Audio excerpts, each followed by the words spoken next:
क्या मुझे burger shop खोलनी चाहिए, शवरमा स्टोर खोलना चाहिए, पिज़्ज़ा स्टोर खोलना चाहिए या अपना देसी रेस्टोरेंट खोलना चाहिए? ये जो टॉपिक है, काफ़ी सारी डिस्कशन मैंने सोशल मीडिया पे देखी। डिफरेंट फॉर्म्स पे काफ़ी सारे लोग टोरंटो और सराउंडिंग्स में या कनाडा में अपना बिज़नेस खोलना चाह रहे हैं और वो ये सवाल पूछ रहे हैं कि कौन सा ऐसा बिज़नेस है फूड रिलेटेड जिसको खोला जाए।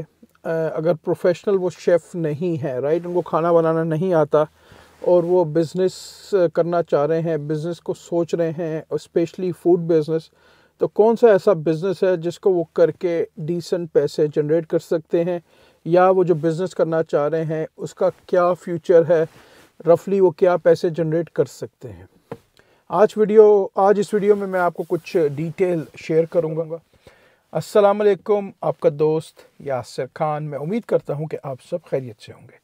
जैसा कि आप जानते हैं, मैं टोरंटो और सराउंडिंग्स में रियल स्टेट में हूँ with 15+ years experience in Toronto and surroundings real estate market. आपके जहन में कोई भी सवाल है रियल स्टेट रिलेटेड, आप मुझे मैसेज कर सकते हैं, आप मुझे कॉल कर सकते हैं। चलें जी, टॉपिक की तरफ चलते हैं कि मैं कौन सा ऐसा फूड का बिज़नेस शुरू करूँ टोरंटो सराउंडिंग्स में या कनाडा में। उससे पहले अगर आपने मेरे चैनल को लाइक या सब्सक्राइब नहीं किया, इसको काइंडली लाइक करें, सब्सक्राइब करें, शेयर करें। बहुत एफर्ट्स लगते हैं वीडियो बनाने में, फिर उसको एडिट करने में, तो आपका जो प्यार है, आपकी जो सपोर्ट है, उससे मुझे मोटिवेशन मिलेगी। Thank you very much. कौन सा मैं बिज़नेस शुरू करूं? ये सवाल जो है ये इतना छोटा नहीं है। इसके लिए काफ़ी इन्वेस्टमेंट की ज़रूरत है। May be 100,000 Canadian dollars, may be 200,000 Canadian dollars, may be 150,000 Canadian dollars. All depends कि आप किस किस्म का बिज़नेस शुरू करना चाहते हैं। आप पिज़्ज़ा स्टोर खोलना चाहते हैं, आप शवरमा प्लेस खोलना चाहते हैं, आप देसी रेस्टोरेंट खोलना चाहते हैं, आप बर्गर शॉप खोलना चाहते हैं, या कोई भी आप ऐसा फूड रिलेटेड बिज़नेस खोलना चाहते हैं, आपको सबसे पहले उसके लिए एक कमर्शियल जो है जगह चाहिए। डिपेंड करता है कि आप खाली टेक आउट कर रहे हैं या डाइनिंग भी आपने रखना है। तो चलें पहले टेक आउट की बात करते हैं। टेक आउट पे आपकी जो लोकेशन होगी वो मोर और less 1000 square feet, 1000 plus minus हो सकती है, क्योंकि आपको ज़्यादा जगह फ्रंट पे नहीं चाहिए। आपने वो सारा का सारा टेक आउट करना है। अगर आप डाइनिंग करना चाहते हैं कि जहां लोग आएँ और बैठ के खाना खाएं, डिपेंड करता है आप कितने सीटिंग की डाइनिंग करना चाह रहे हैं, 15 की, 20 की, 30 की, 40 की। अगर आप टेक आउट कर रहे हैं तो आपको पब्लिक वॉशरूम की ज़रूरत नहीं है। अगर आप डाइन इन कर रहे हैं तो आपको पब्लिक वॉशरूम की ज़रूरत है, और उसमें आजकल कुछ म्यूनसिपैलिटीज़ जो हैं, स्पेशली वो डिसेबिलिटी जो कि हैंडीकैप्स के जो वॉशरूम हैं, वो भी मस्ट है, राइट। तो कुछ म्यूनसिपैलिटीज़ में आपको वो कह रहे हैं कि आप 2 वॉशरूम्स बनाएं, एक लेडीज़ का हो और एक जेंट्स का हो, या फिर आप एक लेडीज़ का बनाएं और एक डिसेबिलिटी का, यानी कि जो हैंडीकैप्स के लिए है वो बनाएं, और वॉशरूम की कॉस्ट काफ़ी एक्सपेंसिव है। तो सबसे पहले आपने अपना ये डिसाइड करना है कि आपने टेक आउट करना है या आपने डाइन इन करना है। इस वक्त यहाँ जो ज़्यादातर लोग हैं वो टेक आउट पे चल रहे हैं, क्योंकि उबर ईट्स हो गया, डोरडैश हो गया, जितनी भी डिलीवरी सर्विसेज हैं आफ्टर कोविड, तो ये लोगों के लिए काफ़ी कन्वीनियंट हो गया कि खाना अपने घर में आपने ऑर्डर किया और वो आपके घर में डिलीवर हो गया विद इन 15-20 मिनट्स। तो ज़्यादातर लोग आजकल इस फार्मूले की उस पर चल रहे हैं, तो ज़्यादातर लोग टेक आउट रेस्टोरेंट खोल रहे हैं, लेकिन डाइन इन रेस्टोरेंट की भी स्टिल डिमांड इज़ देयर। अपने लोग जो हैं वो डाइनिंग को भी इंजॉय करते हैं, वीकडेज़ में भी, वीकेंड्स पे भी, ऑल डिपेंड्स। तो चलें जी, अब चलते हैं कि कौन सा रेस्टोरेंट आपको खोलना चाहिए, इसकी कॉस्ट वगैरह क्या इन्वॉल्व है रफली। पिज़्ज़ा का काम भी बहुत अच्छा है, और आपका बर्गर का काम भी बहुत अच्छा है। हैम बर्गर्स वगैरह जो हैं, डिपेंड करता है कि आप किस किस्म का बर्गर बेच रहे हैं, राइट। ग्रिल बेच रहे हैं, फ्राइड बेच रहे हैं, तो डिपेंड्स। ग्रिल बर्गर की ज़्यादा डिमांड है क्योंकि वो हेल्दी है, राइट। उसमें बहुत सारे बर्गर्स आप बना सकते हैं, साथ में बहुत आप उसमें वैरायटीज़ ऐड कर सकते हैं, राइट।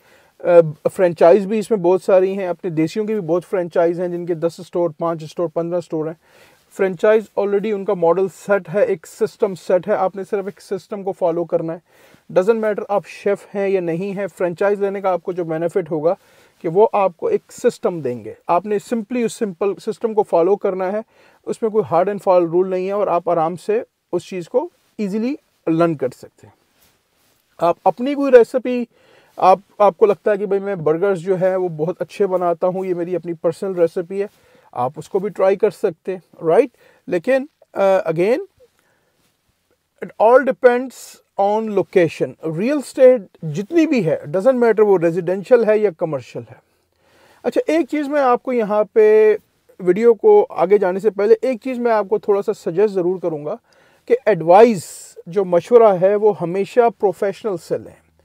अनफॉर्चुनेटली यहाँ पे अपने लोग जो हैं, अपने देसी लोग जो हैं, वो हर आदमी रियल एस्टेट एक्सपर्ट बना हुआ है, अनफॉर्चुनेटली, ठीक है। अगर फॉर एग्जांपल मुझे डॉक्टर के पास जाना है तो मैं डॉक्टर के पास जाऊंगा, मैं खुद यूट्यूब पे जाके गूगल नहीं करूंगा कि यार मुझे पेट में दर्द हो रहा है तो मैं उसके लिए कौन सी मेडिकेशन लूँ। तो I have to go see professional. इसी तरह मुझे अगर लॉयर की ज़रूरत है तो मुझे लॉयर के पास जाना है। तो रियल्टर एक प्रोफेशनल है यहाँ पे, तो ऑलवेज आप रियल्टर से डिस्कस करें। एक रियल्टर, 2 रियल्टर, 3 रियल्टर, 4, 5, 6, 10 रियल्टरों को आप इंटरव्यू करें, ठीक है। उनको आप बताएं कि आप क्या करना चाहते हैं, आपके पास एक्सपीरियंस है या नहीं है। अगर आप एक्सपीरियंस के साथ आना चाह रहे हैं तो आपके लिए क्या बेस्ट हो सकता है, कौन सा रेस्टोरेंट खोलें आप, शवरमा खोलें, पिज़्ज़ा खोलें, बर्गर खोलें या देसी रेस्टोरेंट खोलें, क्या खोलें आप, ठीक है। या आप ब्रांड न्यू आना चाह रहे हैं, ठीक है, ब्रांड न्यू आना चाह रहे हैं, क्या कॉस्ट है। ये सारी चीज़ें आप जो भी एक एक्सपीरियंस रियल्टर होगा वो आपको प्रॉपर एजुकेट करेगा, प्रॉपर गाइड करेगा। चलें जी, चलते हैं, कुछ आपको बेसिक कॉस्ट की तरफ अपडेट देता हूं, क्योंकि मैं अल्हम्दुलिल्लाह 15+ ईयर से रियल एस्टेट में हूं, तो I know lot of things और काफ़ी एक्सपीरियंस है लोगों के लिए। बाइंग सेलिंग भी हम कमर्शियल प्रॉपर्टीज़ वगैरह करते रहते और लोगों को सजेस्ट भी करते रहते हैं कि क्या पॉसिबिलिटीज़ है, और कॉस्ट वगैरह का भी आइडिया है कि व्हाट्स गोइंग ऑन। आप पिज़्ज़ा रेस्टोरेंट खोलें, आप शवरमा रेस्टोरेंट खोलें, आप बर्गर रेस्टोरेंट खोलें या आप देसी रेस्टोरेंट खोलें, आपकी चॉइस है। आप डाइन इन करें या टेक आउट करें, इस टोटली योर चॉइस। जो मेन जो कॉस्ट है रेस्टोरेंट खोलने की, फॉर एग्जांपल अगर आप ब्रांड न्यू रेस्टोरेंट आज की तारीख में खोल रहे हैं, ब्रांड न्यू रेस्टोरेंट यानी कि आपने एक रिटेल शॉप ली जिसमें कुछ भी नहीं है, उसको अगर आप टोटल रेस्टोरेंट में कन्वर्ट कर रहे हैं, टेक आउट रेस्टोरेंट की बात कर रहा हूं, तो आपकी रफली जो कॉस्ट है वो बिटवीन 150 to $200,000 कैनेडियन तक जा सकती है। क्यों? क्योंकि इसमें जो एग्जॉस्ट सिस्टम लगा होता है ऊपर, जो कि मस्ट है, मैंडेटोरी है फायर के लिए, वो उसकी जो कॉस्ट आ रही है वो $60,000-70,000 है आज की तारीख में। डिपेंड कि आप 12 फीट पे जा रहे हैं, 14 पे जा रहे हैं, 16 पे जा रहे हैं, कितना बड़ा आपको फैन हुड चाहिए। उसके बाद आपको वॉक इन कूलर्स चाहिए, राइट। उसके अलावा आपको और बहुत सारी चीज़ें चाहिए। फ्रंट आपको चाहिए, अगर फॉर एग्जांपल आप एक शवरमा स्टेशन बनाना चाह रहे हैं तो कितने शवरमा के आपने यूनिट्स लगाने हैं, तो एवरीथिंग इज़ एक्सपेंसिव, राइट। तो आपको अगर कोई बोलता है कि आप अपना रेस्टोरेंट यहाँ आएँ और $50,000, $70,000, $80,000 में खोल लें, मे बी अगर आपको कोई पुराना रेस्टोरेंट मिल जाए, राइट, जो कि अपनी लीज को ट्रांसफ़र कर रहा हो या अपने बिजनेस को बेच रहा हो, लेकिन उसमें भी हो सकता है आपको कुछ ना कुछ मॉडिफिकेशन करनी हो, राइट।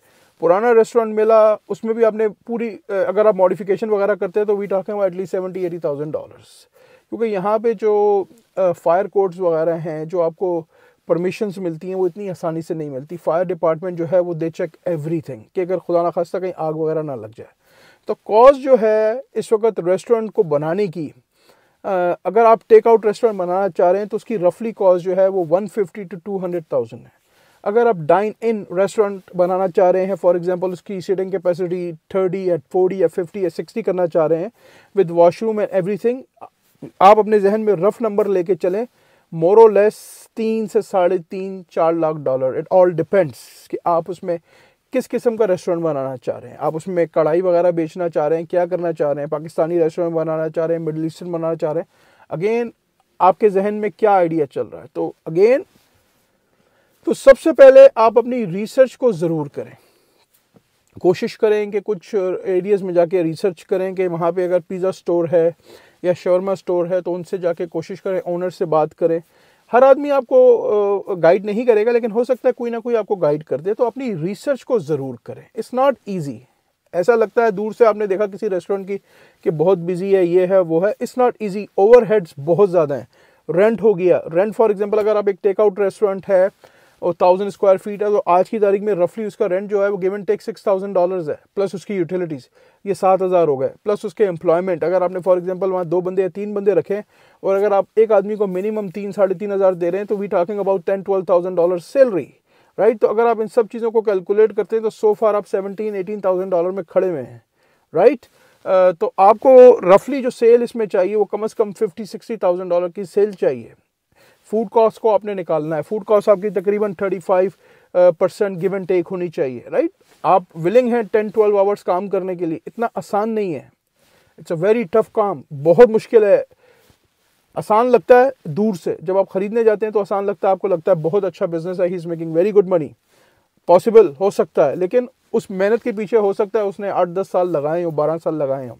तो अपनी रिसर्च को ज़रूर करें और ऑलवेज एडवाइस जो लें वो प्रोफेशनल से लें, प्लीज़।